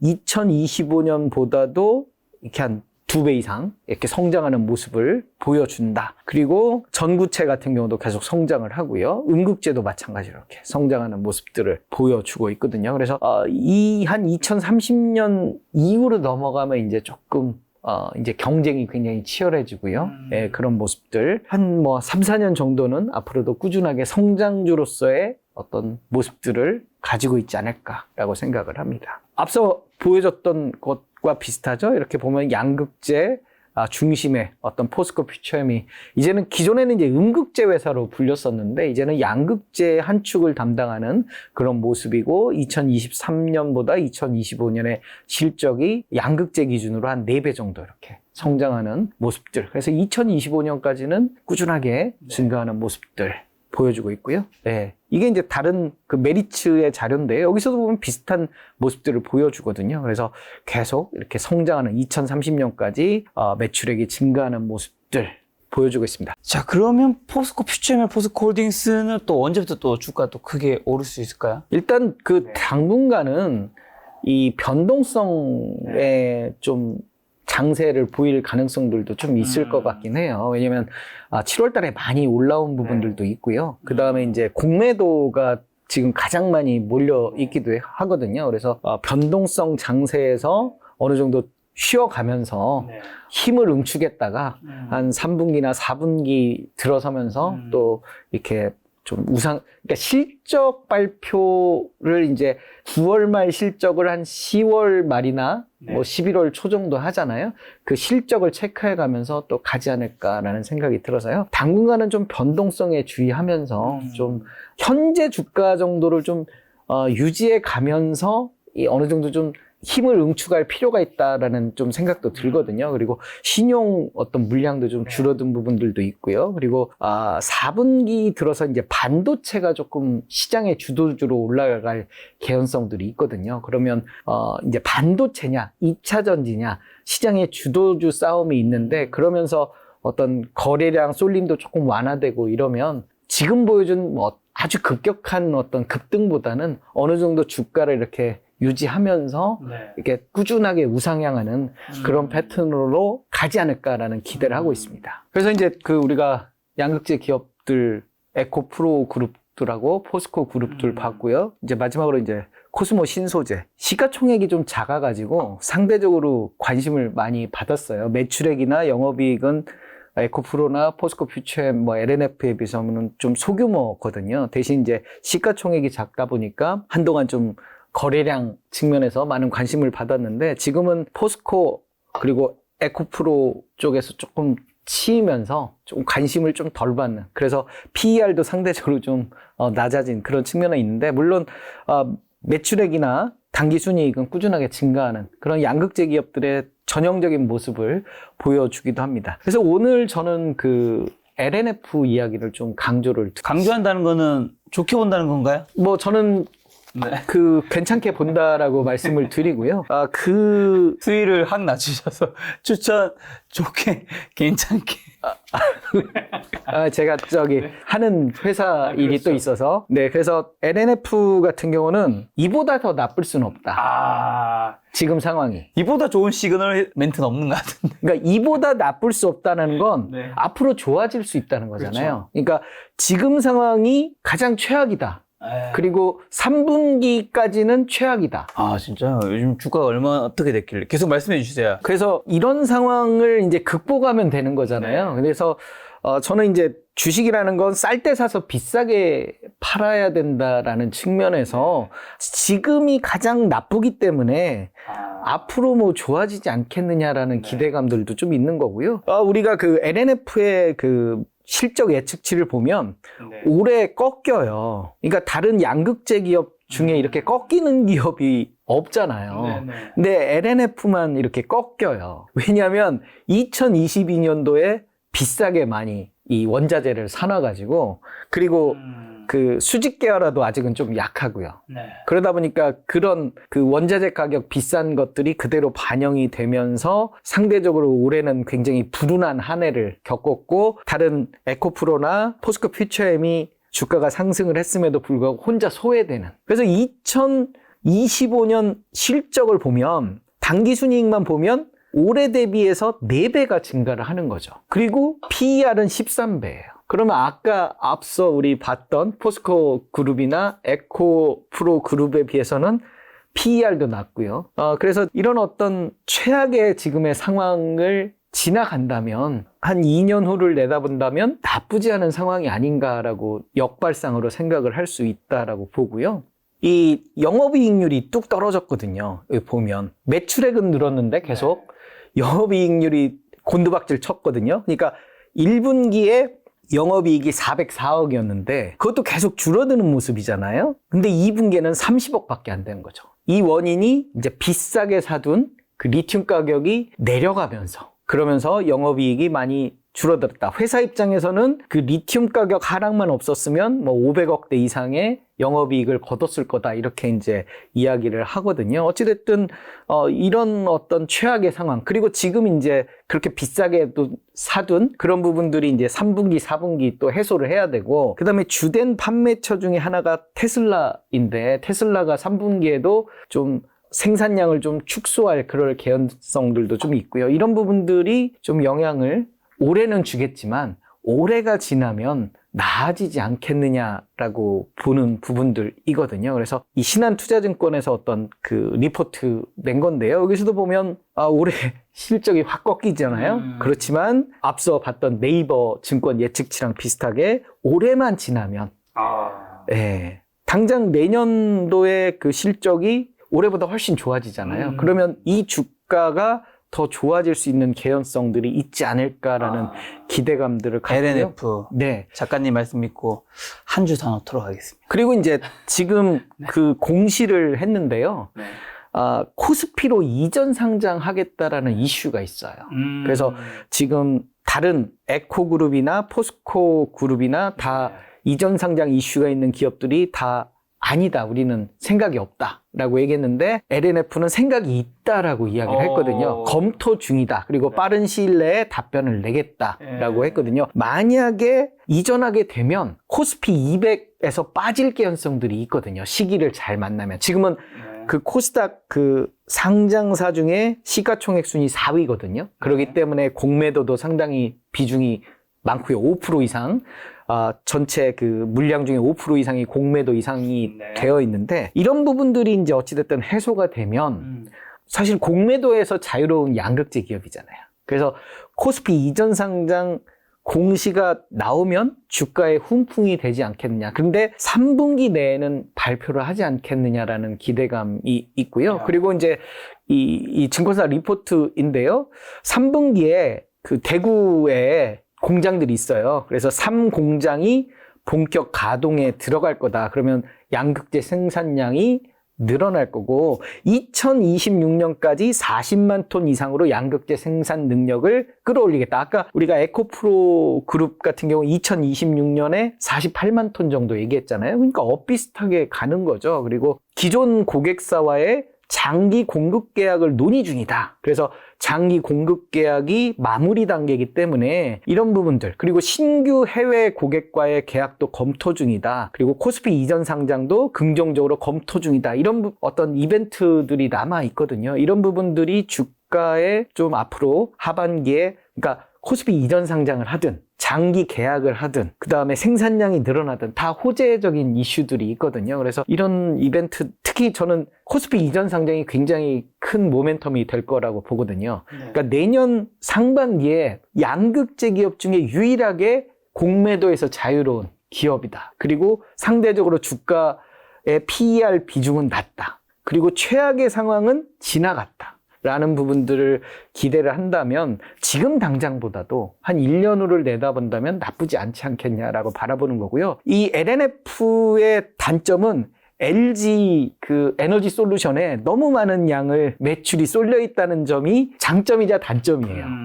그래서 LG 에너지 솔루션의 상당 부분이 이제 테슬라의 또 매출로 발생이 되고 뭐 이런 부분들인데 이 어떤 쏠림 현상을 좀 완화시켜야 될 필요성도 있는데 장기적으로 좀 완화하겠다라고 이야기들을 하고 있거든요. 그래서 지금 당장 최악의 시점을 지나가는 중이다. 악재의 터널을 지나면 그 중에 기다리던 뭐 하나만 터지면 좋지 않겠느냐. 그리고 미국에 원래 작년에 미국 기업과 조인트 벤처 전구체 기업을 만들려고, 공장을 만들려고 했는데 그게 산자부 허가를 못 받았어요. 그런데 지금 올해 이 신청을 해놓은 상황이거든요. 만약에 이 공장 건설이 허가가 난다면 이런 부분들도 또 모멘텀이 될 수 있는 부분들이 있기 때문에 기대하는 것 중에 하나씩 뭐 공시가 나온다면 좋지 않겠느냐라는 기대를 갖고 있는 거죠. 우리가 그 LNF와 테슬라를 떼어놓을 수가 없거든요. 그래서 테슬라의 직접 납품하는 그런 물량들도 있거든요. 그게 이제 본격적으로 발생하는 게 2024년,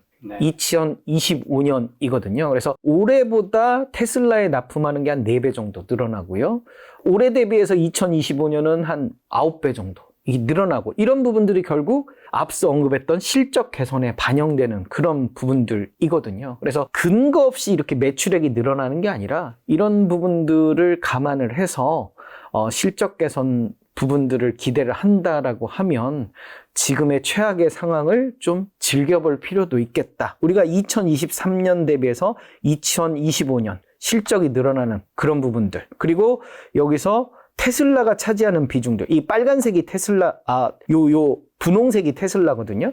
거의 미미했는데 이 테슬라가 차지하는 비중들도 상당히 올라가는 부분이거든요. 그렇다면 테슬라의 주가 상승이 있을 때 연관주로서 어떤 모멘텀이 있을 수도 있는 그런 부분들도 있거든요. 그래서 2025년을 보면 우리 그 LG 에너지 솔루션에 집중됐던 부분들이 지금은 LG 에너지 솔루션에 상당 부분 집중되고요. 파나소닉이라든지 이런 부분들인데 좀 매출처 다변화가 좀 이루어지고 그다음에 좀 매출액도 늘어나는 이런 부분들도 다른 양극재 기업과 마찬가지로 기대를 해봐야 되는 거 아니냐라고 말씀을 드려요. 그래서 LNF의 연간 생산 캐파도 보시면 에코프로비엠과 비슷해요. 미국과 유럽에서의 어떤 생산이 이렇게 시작이 되거든요. 그래서 에코프로비엠만의 전유물이 아니라 LNF도 좀 스텝 바이 스텝 조금 늦지만 이렇게 가고 있는 부분이 있다. 그래서 지금 이제 그 앞서 언급했듯이 대구 공장, 새로 짓고 있는 공장이 가동이 되면서 그런 부분들의 어떤 실적 개선세, 이런 부분들이 매출액 증가로 이어질 거고요. 해외에서의 공장 건설, 이런 부분들을 봤을 때 LNF의 PER 13배는 포스코 퓨처엠의 47배, 그리고 에코프로비엠의 40몇 배와 비교했을 때 기업 가치가 한 3분의 1 정도로 평가를 받고 있다는 거죠. 그렇다라고 하면 어떤 PER 기준으로 봤을 때에는 좀 긴 호흡으로 보면 나쁘지 않지 않겠느냐라고 이야기를 드려요. 당장의 실적, 3분기의 실적까지는 좋지 않겠지만, 그래서 좀 긴 호흡으로 바라볼 필요가 있겠다. 그러면 왜 그동안 주가가 좀 빠졌느냐? 그 원인 중에 하나는 교환세채 발행에 있어요. 4월 20일 날 6,600억 정도.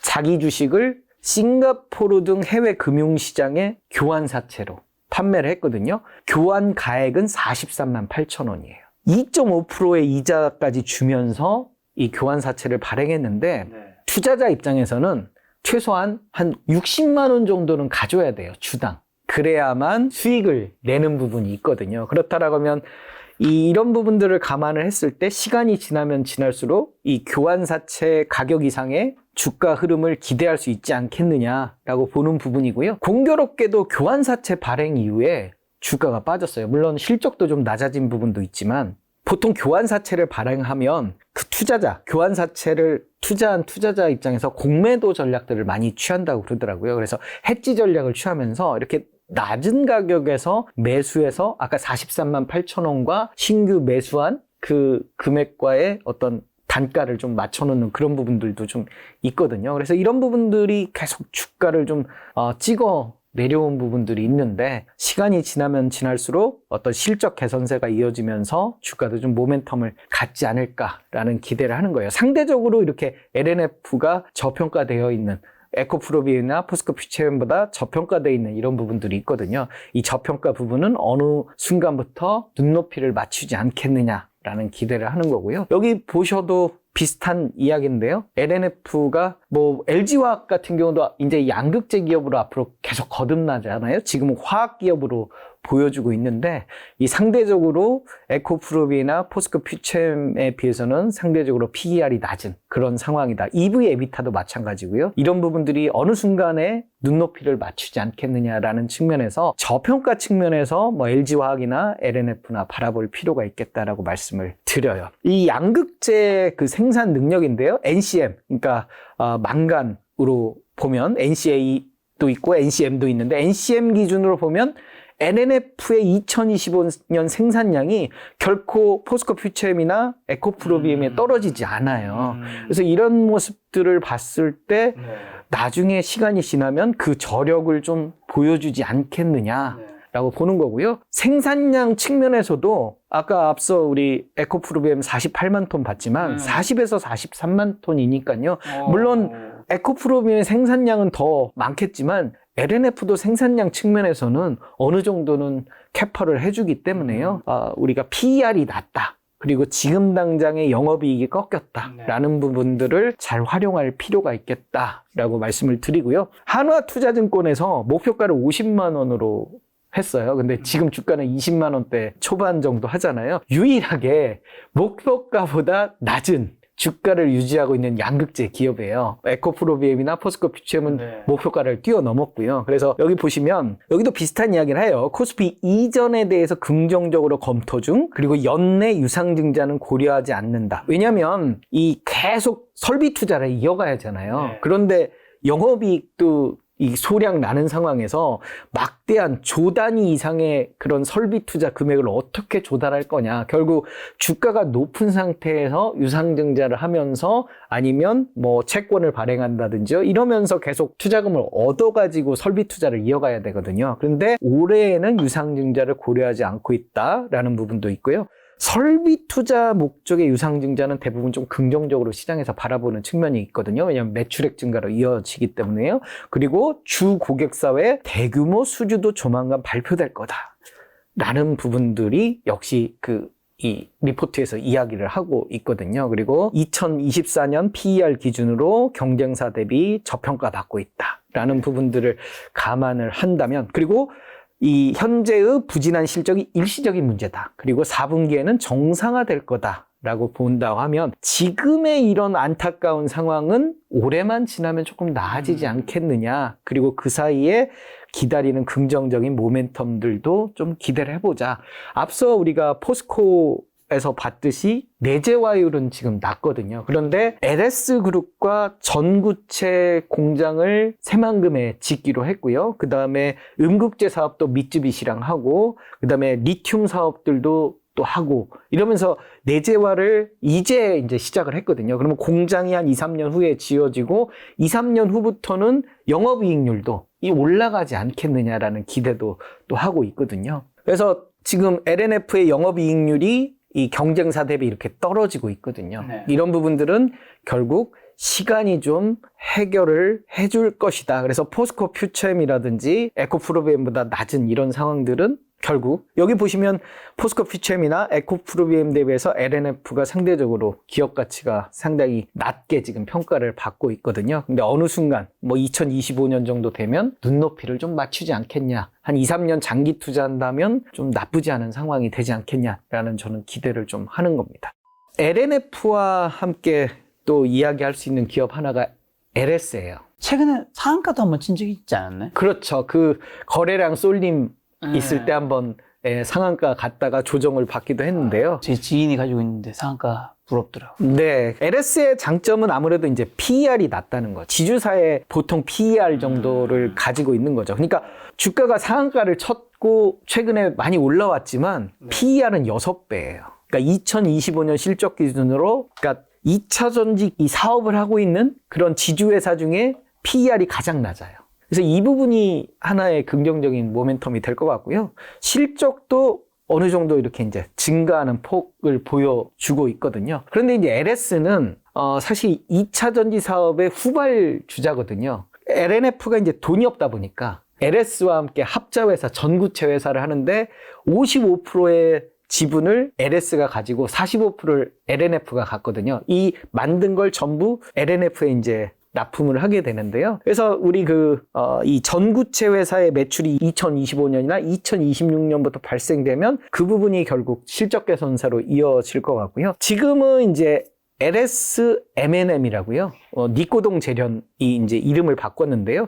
기존에는 50% 정도의 지분을 가지고 있었는데 일본 니꼬동으로부터 50% 지분을 사면서 100% 자회사가 됐거든요. 그래서 LS M&M이 리튬 망관 뭐 이런 관련 뭐 사업들도 하고 있고요. 그리고 LNF와 전구체 조인트 벤처 이런 부분들이 이렇게 돌아가면서 이제 LS가 2차 전지 관련 기업의 지주회사다. 이렇게 보시면 될 것 같아요. 그래서 이 조인트 벤처가 이렇게 직접 이제 생산을 하게 되면서 조금 더 그 2차 전지 기업으로서의 어떤 투자자들에게 보여지는 부분들이 강조되면서 주가 상승의 어떤 모멘텀들이 되지 않을까라는 기대를 하는 거고요. 지금 현재로서는 이 유일하게 이제 2차전지 관련 기업인 LS M&M, 여기에 이제 LS 일렉트릭이 또 미국에서의 그런 사업들이 잘 되면서 또 실적 개선서를 보여주고 있거든요. 그래서 이제 그 조인트 벤처 회사 이름이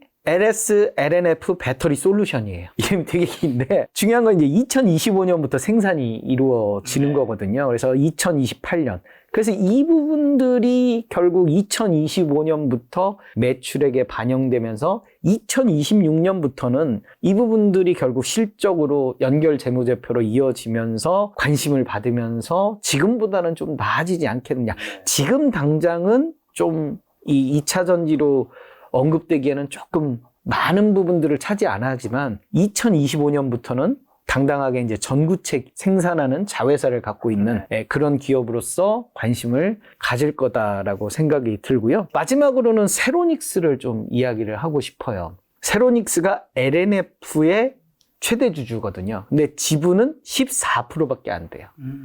그렇게 많이 차지를 하지 않고, 그러니까 전체적으로 LNF의 그 최대 주주의 지분이 많지가 않아요.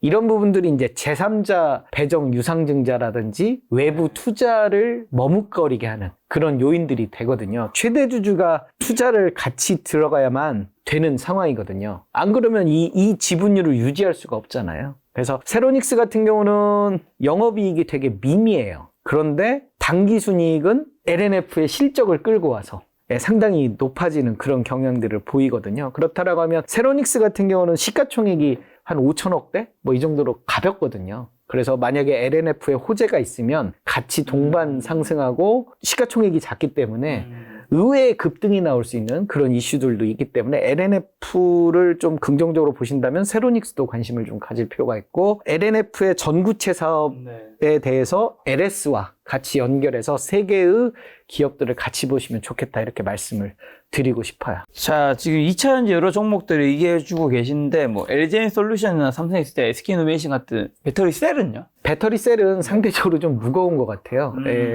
아무래도 이제 관심이 양극재 중심으로 결국 그 시장의 가격의 어떤 헤게모니를 쥐는 게 양극재 기업들이 쥐고 있다 보니까 그렇죠. 그만큼 가격을 올려서 다 납품을 하고 있거든요. 그런 부분들이 좀 시장의 관심의 어떤 주도주 입장에서 약간의 좀 소외감을 좀 받고 있는 것 같고요. 다만 셀 기업들도 실적은 꾸준하게 증가하는 모습들을 보이거든요. 그래서 LG 에너지 솔루션 같은 경우도 매출액 기준으로 올해 대비해서 2025년 2배 늘어나거든요. 그거에 비해서 이제 PER은 23배.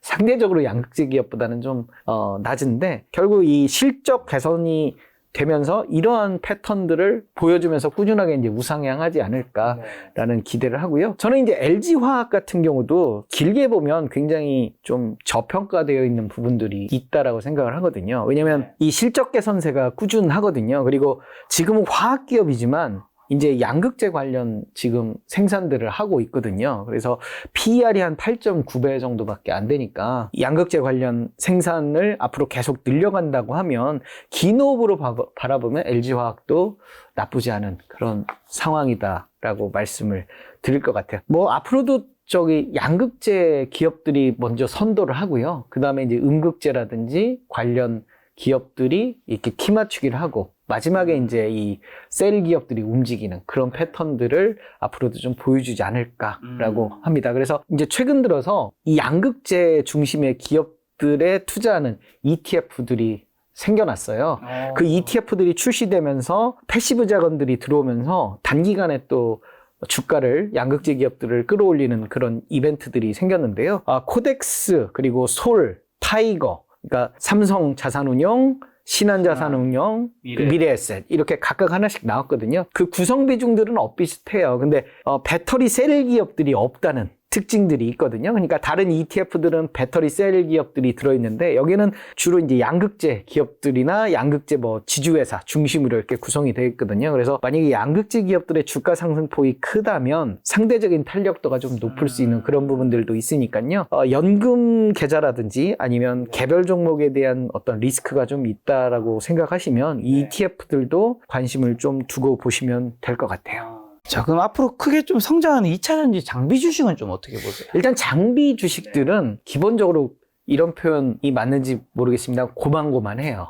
그러니까 아까 에코프로비엠이 해외 설비도 하고요. 그러니까 설비 투자가 늘어나면 당연한 이치로 장비 기업들이 같이 매출이 늘어날 수밖에 없거든요. 그래서 어떤 낙수 효과를 기대를 하는 건데요. 매출액이라든지 영업이익이라든지 이런 부분들이 좀 상대적으로 크진 않기 때문에 시가총액이 작다라는 측면에서 어떤 틈새 시장 정도 할 수 있지 않을까라고 생각이 들고요. 그 중에 이제 장비 기업 중에 대표적으로 실적 개선이 뚜렷한 그런 기업은 하나기술이거든요. 여기 보면 매출액이 2023년 대비해서 2025년 2배 넘게 성장을 하고요. 당기순이익도 증가하는 모습이에요. PER은 한 15배 정도니까 양극재 기업보다는 상대적으로 PER이 좀 낮은 그런 상황이고요. 원준 같은 경우도 실적 성장세가 이어지지만 실적의 어떤 개선폭 자체가 양극재 기업보다는 좀 작아요. 그러다 보니까 어떤 이 성장성은 상대적으로 작지만 또 시장의 관심이 양극재에 많이 쏠리다 보니까 PER은 낮은 측면.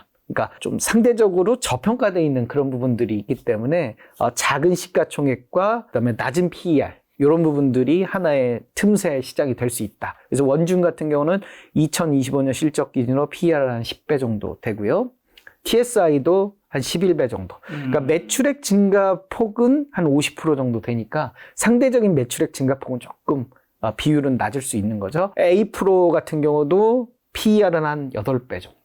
이렇게 되고요. 매출액도 한 50% 정도 증가하는 모습을 보여주고요. PNT도 비슷하죠. 매출액이 한 50% 정도 증가하고 PER은 한 15배 정도. 이노메트리도 50배 정도 성장하고요. PER은 한 9배 정도. 그러니까 장비주들이 한 50% 정도 매출액 증가하고 PER은 한 10배 내외 정도 보여지는 이런 모습이다. 라고 보시면 될 것 같아요. PNT도 비슷하죠.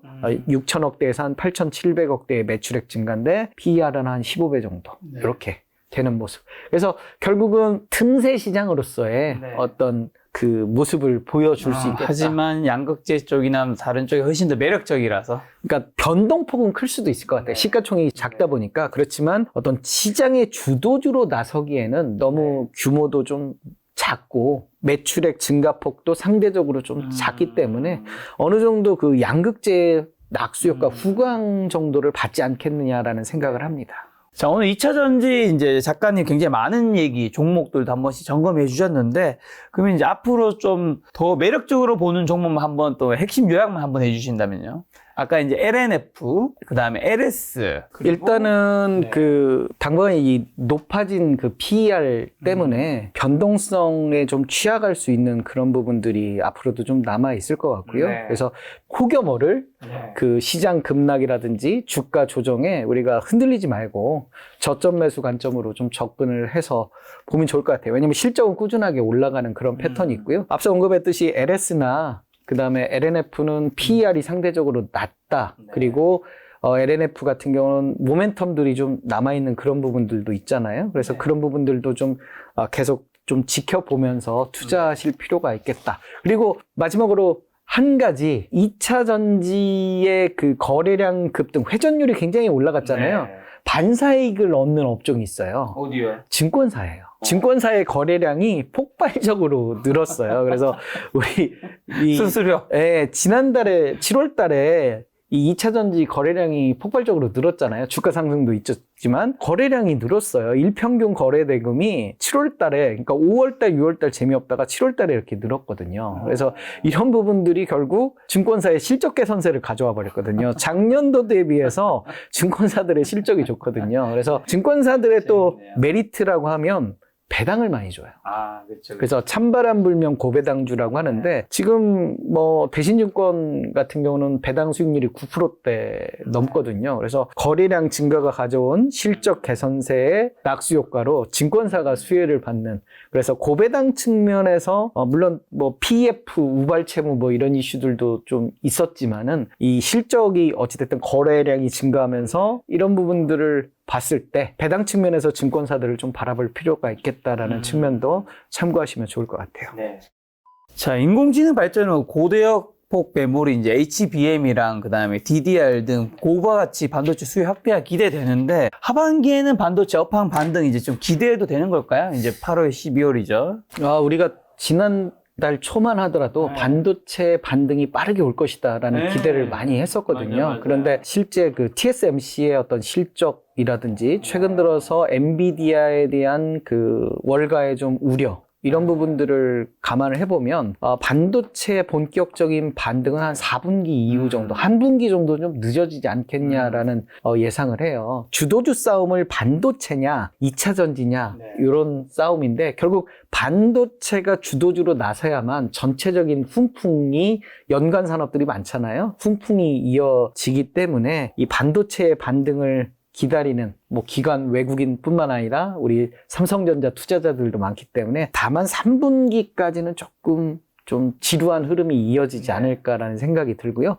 본격적인 반등은 한 4분기 이후 네, 이렇게 예상을 하는데요. 삼성전자의 주가의 흐름을 보면 이렇게 한 번씩 메모리 반도체가 새로운 설비 투자가 이어지고 그럴 때마다 한 번씩 이렇게 반등이 왔거든요. 그래서 올해가 이제 설비 투자 교체의 어떤 중심이 아니냐라는 기대감에 주가가 올라갈 것이다, 올라갈 타이밍이다 이런 기대들을 많이 했거든요. 그런데 그게 조금 늦어지는 것 같고요. 그래서 이제 우리가 삼성전자나 하이닉스가 재고 감소, 뭐 생산량을 좀 줄이겠다 이런 이야기들도 하잖아요. 그런 생산량 감소가 이어지고 재고가 감소하고 그러면 메모리 가격이 올라가고 그러면서 이렇게 6개월 정도 후에 어떤 실적 예측치가 주가를 선반영되면서 올라가는 거거든요. 그런 부분들이 이제 빠르면 한 7월, 8월부터 나타날 거 아니냐라고 예상을 했는데 그게 이제 한 4분기 이후, 늦으면 이제 12월 이후로 이야기들을 하고요. 그래서 이제 재고가 이렇게 이제 감소를 지금 좀 하고 있는 그런 모양새를 기대를 하고 있거든요. 그거에 따라서 우리가 4분기까지는 삼성전자가 반도체가 적자다. 하지만 1분기부터 이제 흑자로 돌아서면서 실적 개선이 이루어지는 거 아니냐. 최악의 상황은 이제 거의 지나가고 있다. 최악의 이 1분기, 2분기 거치면서 이게 반도체의 어떤 실적 악화가 줄어들면서 가지 않겠느냐. 근데 이게 조금 더 늦어지는 게 아니냐라는 시장에 좀 우려감들이 있거든요. 결국은 반도체 주도주의 이 탄생, 이런 것들이 조금 늦어지면서 주도주가 없는 그런 상황이 이제 3분기에 조금 이어질 수 있는 그런 좀 아쉬움이 좀 남아있는 것 같고요. 삼성전자의 실적을 보면 작년에 그렇게 좋았잖아요. 그렇게 좋았는데 올해는 20% 정도, 작년 실적의 20% 정도 되고 2025년에 다시 이제 작년 정도에 이렇게 올라오는 거잖아요. 그래서 이런 부분들이 결국 올해만 지나면 좋아지지 않겠냐라는 기대를 낳는 거고요. PER 기준으로 한 10배 정도 되니까 우리가 이제 보통 PER 코스피 PER이 13배 정도는 버블이라고 이제 13배가 넘어가면 이제 버블이라고 얘기하니까 한 30% 정도의 어떤 버퍼 정도는 지금 남아있는 2025년 실적 기준으로요. 그렇게 볼 수 있고요. 그래서 증권사들이 지금 목표가를 계속 올리고 있어요. 구만전자 뭐 이렇게 대부분 이렇게 올리고 있는데요. 이런 기대감은 결국 반도체가 적자가 좀 줄어들면서 이 실적 개선, 거기에는 아까 말씀드린 이 고대역폭 메모리, 우리가 HBM이라고 하죠. 그리고 DDR5 뭐 이런 부분들 좀 마진이 많이 남는 그런 부분들의 판매가 계속 이루어지면서 적자가 좀 돌아서는 거 아니냐라는 기대를 낳고 있는데요. 하이닉스의 자료인데 여기 보면 이 HBM의 비중이 한 13%, 그러니까 전체 매출에 우리가 2025년에 매출의 한 13%, 한 10%대를 계속 유지를 좀 하거든요. 그래서 하이닉스의 어떤 매출의 긍정적인 모멘텀들을 보여주지만 일단 2025년까지는 HBM이라든지 이런 부분들이 아주 폭발적으로 매출에 반영되고 이런 것들은 아직은 아닌 것 같더라고요. 그래서 2023년에 한 8조 정도 적자가 나잖아요. 그런데 이제 2025년에는 이제 한 9조 정도 흑자가 나니까요. 이런 부분들에 이제 그 HBM이라든지 이런 부분들이 반영되는 게 아닌가. PER은 한 거의 이제 10배 가까이 되긴 하는데요. 예. 관련해서 일단 HBM이라든지 그리고 뭐 DDR5라든지 AI 반도체라든지 이런 부분들이 긍정적인 모멘텀들을 주지만 아주 급격한 어떤 매출 개선이라든지 급격한 당기순이익 증가는 기존 대비해서 아니다. 그래서 어느 정도 이제 눈높이는 좀 폭발적인 어떤 성장세나 이런 걸 기대하고 투자하는 것보다는 어떤 그 사이클의 흐름 이런 부분들을 보고 한 30% 정도의 상승 버퍼를 기대하고 투자하는 측면에서 바라볼 수 있겠다라고 말씀을 드려요. 저는 이제 그 삼성전자나 하이닉스보다 소부장 기업들을 조금 더 포커스를 뒀으면 해요. 그래서 우리가 소부장 ETF도 나왔거든요. 솔 반도체 소부장 FN이라고요. 앞으로 반도체 시황이 좋아지면 이 소부장 ETF들은 계속 나올 것 같아요. 그래서 뭐 한미 반도체라든지 HPSP라든지 리노공업 등 이런 반도체 소부장 기업들 중심으로 반도체 사이클이 좋아진다고 하면 시가총액이 작고 기업이 조그만하기 때문에 오히려 탄력도는 높거든요. 그래서 반도체 소부장 같은 경우는 한 30% 정도 상승세를 보여줬거든요. 한 3개월 정도. 그래서 오히려 삼성전자나 SK 하이닉스는 주가가 좀 정중동하는 사이에 탄력도는 훨씬 더 높다. 그래서 한미 반도체 최근에 뜨거운 관심을 받았잖아요. HBM 관련해서. 하지만 이제 실적 예측치를 보면 올해 상승을 하고 좀 둔화되는 모습을, 물론 매출액은 좀 늘어나지만 이 영업이익도 좀 증가하는 모습을 보이잖아요. 그런 반면에 PER은 상당히 올라와 있는, 그만큼 HBM에 어떤 관심을 받는 만큼 주가는 지금 많이 올라와 있지 않나라는 좀 생각은 해요. 리노공업 같은 경우도 이 사이클에 맞춰서 이렇게 실적이 다시 이제 원위치되는 그런 모습들, PER은 한 19배, 20배 정도. 그러니까 삼성전자나 하이닉스보다 소부장 기업들이 상대적으로 좀 주가 탄력도가 더 높은 그런 모습들을 보여주는 거고요. HPSP도 PER이 한 20배 정도 되네요.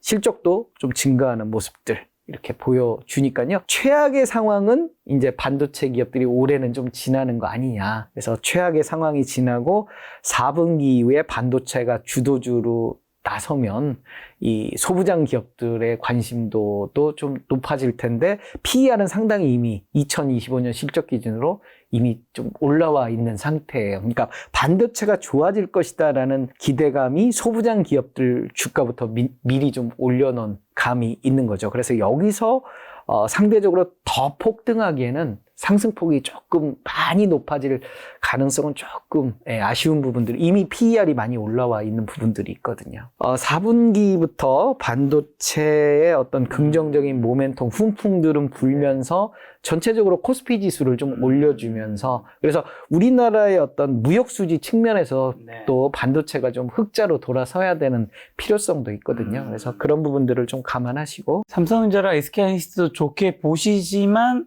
이제 소부장들을 더 매력적으로 보신다는 의미로 받아들여야겠죠? 그렇죠. 소부장들의 어떤 매력도가 더 높은데요. 다만 이제 상반기에 좀 올라와 버린 부분들이 있거든요. 그렇다 보니까 이 상반기만큼의 상승폭을 하반기에도 기대할 수 있느냐, 이런 부분들은 조금 눈높이가 낮아지지 않겠느냐, 상승폭에 대한 눈높이는 조금 낮아질 수 있겠다라는. 삼성전자 같은 경우는 사실 보통주도 있고 우선주도 있잖아요. 뭘 추천하세요? 현대자동차도 그렇고요. 삼성전자도 그렇고, 저는 보통주보다 우선주를 사시는 게 더 낫겠다. 왜냐하면 배당 측면에서 좀 더 주죠. 더 주는 측면들이 있거든요. 그래서 주가는 더 낮고 배당금은 엇비슷하고, 그렇다라고 하면 배당 수익률은 훨씬 더 높기 때문에 그런 측면에서 삼성전자, 특히 현대차 투자자라고 보시면 오히려 그 현대차 우선주가 한 3개 정도 되거든요.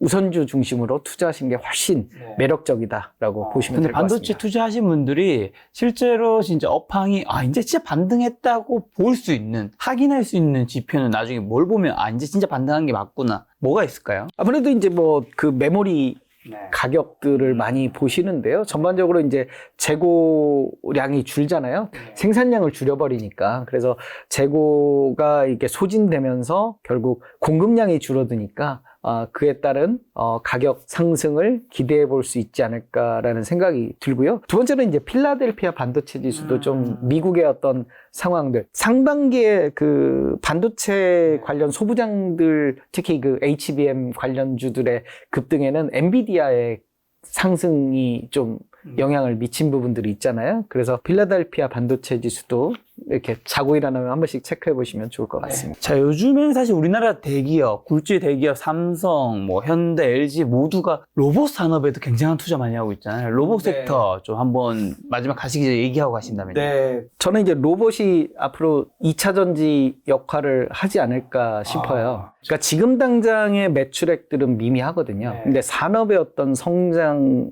한 축을 로봇들이 차지하지 않을까. 맞아요. 저도 갈 것 같아요. 얼마 전에 제주도 휴가 갔다 왔거든요. 제주도 칼치집이 유명하니까 거기 갔는데 이제 그 유명한 관광지 맛집에도 이제 그 음식 이동하면서 그다음에 뭐 하는 그 로봇 기계 있잖아요. 네. 거기 뭐 콜라 같은 거 시키면 거기서 나오고 그냥 시킬 때도 우리가 티오도나든가 여러 가지 주문한 거 있잖아요. 그냥 완전히 옛날보다 훨씬 자동화가 많이 됐더라고요. 네, 일단 고령화가 네. 돼서 일할 수 있는 네. 인력들이 많이 줄고 있고요. 두 번째로는 임금이 굉장히 많이 올라가고 올랐죠. 있어요. 맞아요. 이게 우리나라만의 문제가 아니고 중국의 문제이기도 해요. 중국의 어떤 고령화, 중국의 임금 상승 이런 부분들이 결국 로봇 개발을 가속화하는 그런 요인들이 되는 것 같고요. 이 화면에서 보시는 건 칵테일 만드는 그 로봇이에요. 협동 로봇이라고 하는데요. 이 협동 로봇은 이제 인간의 노동력을 도와주는 그런 로봇이에요. 그래서 협동 로봇이 이제 로봇의 발전의 1단계라고 보시면 될 것 같고요. 요즘은 뭐 커피숍 가도 로봇이 만들어서 주기도 하고 볶음밥을 맞아요. 만들어서 주기도 하고 뭐 맞아요. 그러잖아요. 그게 이제 협동 로봇이고요. 하반기에 두산 그 로보틱스 상장 예정이 돼 있잖아요. IPO가 뭐 상장이 되면서 이게 한 1조에서 3조 정도의 규모가 될 거다 이렇게 이야기를 하거든요. 그래서 이 부분이 결국 로봇주의 어떤 관심을 유도를 할 것 같고요. 두 번째로는 정책적인 이슈들이 있어요. 국가 차원에서도 로봇 개발에 심혈을 기울일 수밖에 없는 그런 상황이고요. 그래서 이 보시는 게 이제 소방 로봇이에요. 그래서 정부에서 이제 이 레인보우 로보틱스와 함께 이 협업을 하려고 하거든요. 그래서 이제 소방 그 중요한 곳에 이 로봇이 들어가서 해결을 하는 거고요. 우크라이나 지금 전쟁에 지뢰가 많이 매설돼 있잖아요. 그런 부분들에 대한 해결도 이 로봇이 가서 지뢰 제거도 하고. 인간이 가기 어렵고 위험한 곳에. 그렇죠. 그래서 이런 어떤 정책적인 훈풍도 계속 불 것 같아요. 우리가 로봇 기업의 대표적인 건 레인보우 로보틱스거든요. 삼성이 지분을 한 10여 프로 지금 가지고 있는데요. 콜옵션이 있어요. 이걸 2026년까지 행사하면 거의 60% 가까이 지분을 가지게 되는 삼성 로봇이 되는 대표적인 기업인데요. 시가총액이 2조 8천억이나 되는 기업이에요. 삼성이 지분 투자를 하면서 올해 이렇게 급등을 한 요인이 되거든요. 최근까지의 실적 기준으로 하면 PER이 150배. 굉장히 버블이다라고 이야기할 수밖에 없는데요. 흑자가 작년부터 이렇게 되는 매출액도 되게 미미해요. 이런 기업이 왜 시가총액이 거의 3조 가까이 되느냐. 가능성이 보인다고. 앞으로의 트렌드가 로봇 산업의 중심이 뭐 한 4, 5년 후면 가지 않겠느냐라는 기대감이 있거든요. 이게 이제 그 로봇의 앞으로 가야 될 방향인데요. 휴머노이드, 그러니까 사람 구실을 하는 로봇이에요. 이게 이제 테슬라의 로봇이에요. 172cm. 이번에 이제 저랑 키가 똑같아요. 그래서 이제 이게 한 2천여만 원 정도에 네. 뭐 출시를 할 거다라는 이야기도 있어요. 그래서 테슬라의 어떤 이 휴머노이드에 대해서 삼성전자의 그 이재용 오너가 관심을 가지고 있다라고 최근에 기사가 되면서 그동안에 이제 그 삼성이 웨어러블 이 로봇을 좀 출시를 하려고 했는데요. 전면 재수정해서 휴머노이드 로봇에 대한 관심. 그래서 앞으로 삼성이 오는 10월 달에 미국 실리콘밸리에서 그 삼성 시스템 테크데이라는 걸 개최를 하는데요. 인간에 근접한 세미콘 휴머노이드를 포함한 첨단 기술을 보여줄 거다라는 이야기도 지금 하고 있거든요. 그래서 이 로봇 시장이 지금 2022년에 16억 달러죠. 규모인데 2032년에는 2086억 달러까지 클 거다. 그러면 지금 이제 걸음마를 뗀 수준이라는 거죠. 286억 달러 아닌가요? 네네, 286억 달러. 네, 이렇게 이제 커지기 때문에 지금 당장의 규모보다 앞으로의 성장성을 놓고 본다면 10년 사이에 거의 15배 정도 성장을 하는 캐퍼잖아요.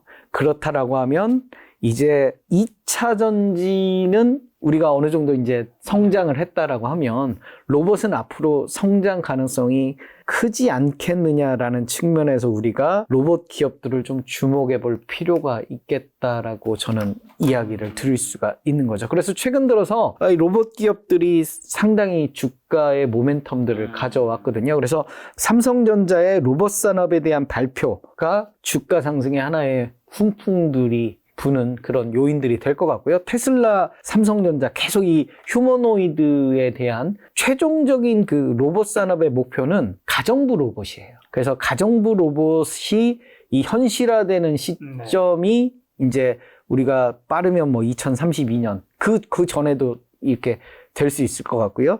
테슬라가 아마 이 휴머노이드를 판매하기 시작하면서 급격하게 이제 이쪽 로봇 산업이 확장되지 않겠느냐. 그래서 기업으로 바라본다면 이 성장주 측면에서 로봇도 많은 관심을 좀 가져볼 필요가 있겠다라고 말씀을 드릴 수가 있을 것 같아요. 우리 그 영국 기업인데요. 아츠. 우리가 그 로봇 산업에서 상당히 큰 비중을 차지하는 기업인데 이 로봇이 시장에서 되게 큰 관심을 받았어요. 뭐 질문에 답변도 하고요.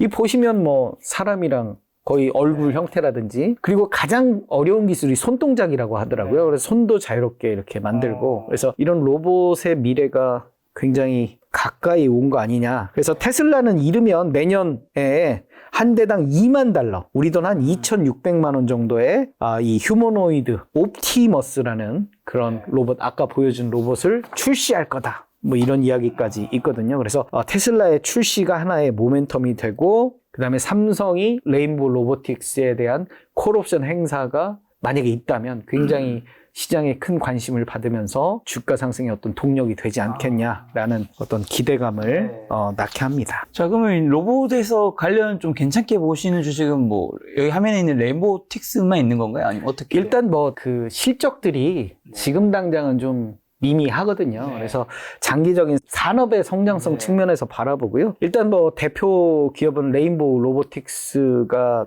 이 대표 기업이고요. 그 외에도 뭐 유진 로봇이나 뉴로메카, 휴림 로봇, 뭐 SBB 테크 뭐 이런 기업들이 있는데 실적은 뭐 적자 기업들도 있고요. 그래서 실적보다는 어떤 장기적인 산업의 성장 측면에서 좀 기업으로 바라보실 필요가 있겠다라고 말씀을 드립니다. 최근에 조선 쪽도 좀 약간 시장에 관심이 있던데 조선 쪽은 요즘 어떻게 되나요? 일단 그 조선이 한 10년 정도 잃어버린 아픔이 있잖아요. 세계 1위를 선도하다가 뭐 좀 흔들리고 그랬는데요. 조선 기업들의 어떤 실적 개선들도 우리가 좀 주목해 볼 필요가 있을 것 같아요. 일단 한 3년 정도는 수주도 많이 해놓고요. 그에 따른 실적 개선 보면 2023년, 24년, 25년 꾸준하게 영업이익도 늘어나고 당기순이익도 증가하는 모습. 거기에 비해서 PER은 이 중후장대 기업이잖아요. PER은 상대적으로 조금 낮은 모습. 그래서 올 하반기에도 조선주들을 좀 주목해 볼 필요가 있을 것 같아요. 하나오션도 올해 많이 올랐잖아요. 그래서 이 적자가 이제 흑자로 돌아서면서 PER도 많이 좀 상대적으로 올해 가장 많이 오른 조선주이거든요. 그래서 이런 실적 개선 부분들, 뭐 현대 미포조선도 마찬가지고요. 이런 실적 개선 측면에서 조선주도 한번 주목해 볼 필요가 있겠다라고 말씀을 드려요. 네, 알겠습니다. 자, 작가님 20년 넘게 이제 투자 인생 끝에 깨달은 마지막으로 잃지 않는 투자 원칙만 알려주시면서 시청자분들이 하고 싶으신 말씀이 있다면요. 오늘 제가 이제 그 화면 중심으로 많이 말씀을 드렸는데요. 그 준비해둔 자료도 결국 실적, 앞으로의 실적, 그리고 앞으로의 어떤 성장성 측면에서 말씀을 드리잖아요. 그래서 미래의 실적 예측치를 찾는 노력, 그리고 실적의 성장성이 이어지는 기업들은 지금 당장의 주가 상승, 뭐 예를 들면 내가 너무 비싸게 샀을지라도 시간이 지나면서 이 저점은 계속 올라갈 것이다. 그래서 만약에 실적 개선 기업들을 샀다면 비싸게 사고 주가가 조정을 보였을 때 추가 매수 전략으로 해서 최대한 매수 단가를 낮춰서 한번 끈질기게 버텨보는 그런 투자 전략이 중요하겠다. 그래서 기승전결 미래의 실적 예측치를